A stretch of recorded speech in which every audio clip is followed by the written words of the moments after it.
are you today? I hope you're having a really good day so far. If you're new to my channel, my name's Taylor. I come to you from Baltimore, Maryland, and on my YouTube channel here, I generally talk about knitting and spinning. This is going to be a video all about my finished woolen honey sweater. It is a design by Andrea Mowry. It was originally designed using Brooklyn Tweed's Loft yarn, which is a woolen spun fingering weight yarn.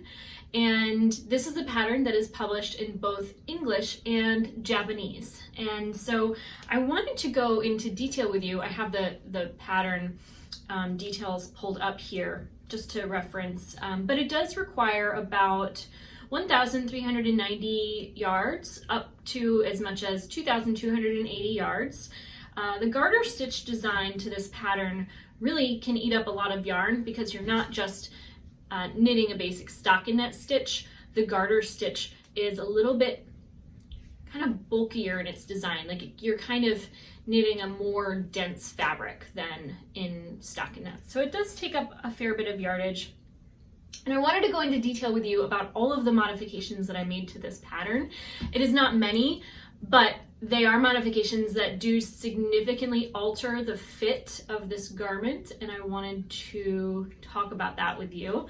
So I'll just set my iPad down for a moment, pull my hair back so you can see the full effect, and I'll get in a little close so you can see the details of this yoke.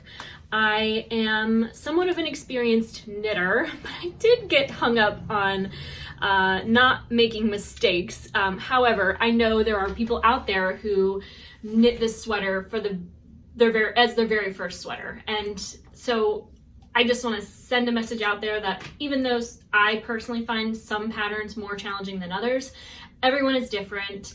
Everyone has different, I guess, limitations on how much frustration they're capable of handling. And I have come to this place in my making where I am absolutely willing to just rip back, start over, and begin again. And if you've been watching my channel for a while, you know that I've had to do this a couple of times, somewhat significantly in this project. However, it is now done.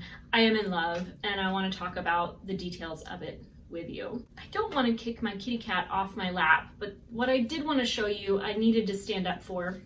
I'll just stretch my arm out and see if you can get a glimpse at the start. But if I extend my arms out, you can see that there's a bit of a tapering to the body of this sweater. And I have to say, if I had read, well, I did read, but I have to say, if I had followed the instructions the way that they were for the body, once the sleeves are split from the yoke, I cannot imagine how large the body of this sweater really would have fit. It would not have been a sweater I personally would have enjoyed wearing, because I do feel like those really broad body sweaters on my frame are just too open and too loose that they're almost not even warm anymore. And so I hope I don't come off super critical, but I do just prefer a sweater that has some shaping so that I can modify it to fit my frame. And I added the modification of decreases to the sides of my sweater. And it is really, really simple for anyone out there to do, especially with these top-down yoke designs. And I wanted to tell you exactly what I did in case you want to create a milk and honey, I'm sorry, not milk and honey, a woolen honey sweater that is similar to mine. So when you knit the yoke from the top down and you split for the sleeves, you cast on a few stitches at the underarm. And what I did was I placed a stitch marker at the center of those areas, and then I decided that every third row I was going to decrease on each side of that stitch marker. So I would, I think, knit two together, knit one, slip the marker, knit one, and then slip, slip, knit. And so I would then knit 2 rounds even and then decrease again. And I repeated that from almost, I would say, about an inch from the join of just the body to all the way down until I got to the ribbing. I also knit the body of the sweater just an inch or so longer than the original pattern, and I'm really, really happy with the results. Once Star Baby decides to get down off my lap, I will stand up and show you the full body of the sweater.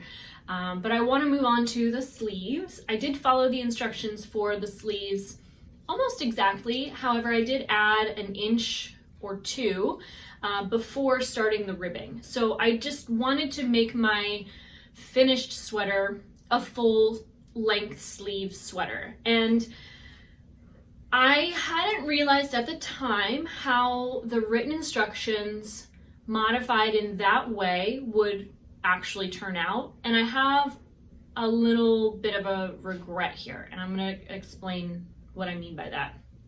So if you haven't checked out this pattern before and her original design image, you can see from the pattern that her sleeves are about where they are on me here, except that the ribbing is longer, and it looks as though the sleeve is somewhat fitted in the forearm because it's stretched over the forearm. And I hadn't realized that when I extended the length of the garter stitch and brought that lower to the forearm, that it would give somewhat of a kind of bubble effect, because in the pattern here there's no shaping to the sleeve except for decreases at the ribbing. And so it creates this kind of odd shape where if it's not stretched around a larger forearm, it kind of bubbles. And when I finished the full sleeve, it's only then when I realized this element to the fit.